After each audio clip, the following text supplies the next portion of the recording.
nanlilibre akong sakay. Nanlilibre po akong sakay pa Antipolo, pa Teresa. Tanay ako sa... Ay, di pala tanay sa Annex 2. Saan? Paano siya? Antipolo pa tanay. Annex to? Annex 2. Antipolo. Antipolo lang ba? O sige sir. Patanay yung ano niya, yung daan niya. Sa may... Sa tanay. Yung sa may hospital na annex? Ay, libre lang sir. Gigilid ko lang po. Nanlilibre po. Lager ako sir. Nagko-content ako libreng sakay. Ayun camera sir. Oh.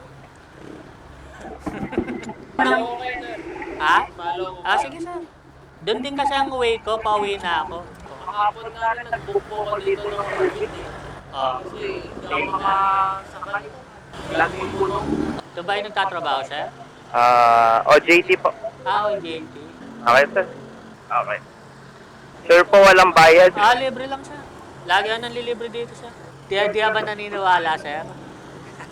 Hindi, Curious lang. serious lang po.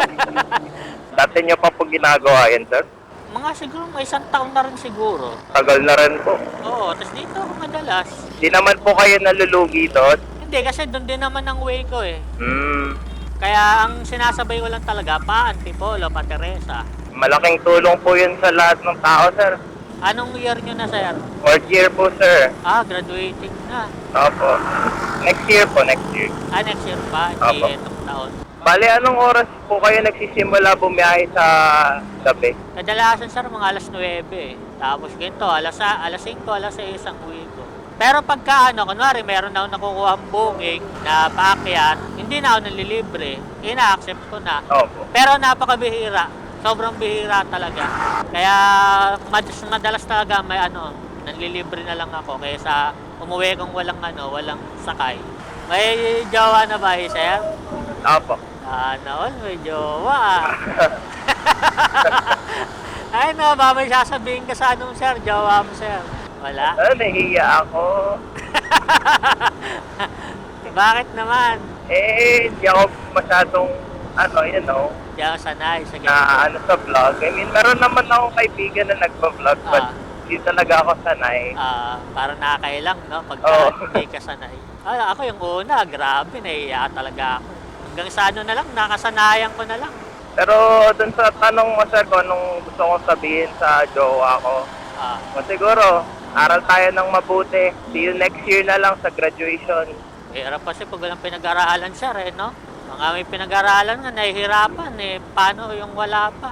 Medyo mataas na po standard ng mga company ngayon eh. Oo, tapos mababa sa out share, no? Opo. Dami pong hinahanap na... Daming hinahanap na requirements. Opo.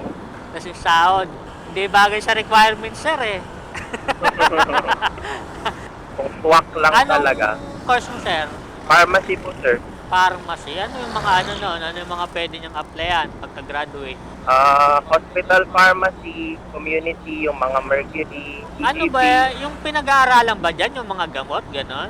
Opo. Lahat pinag-aaralan, mga gamot? Lahat po.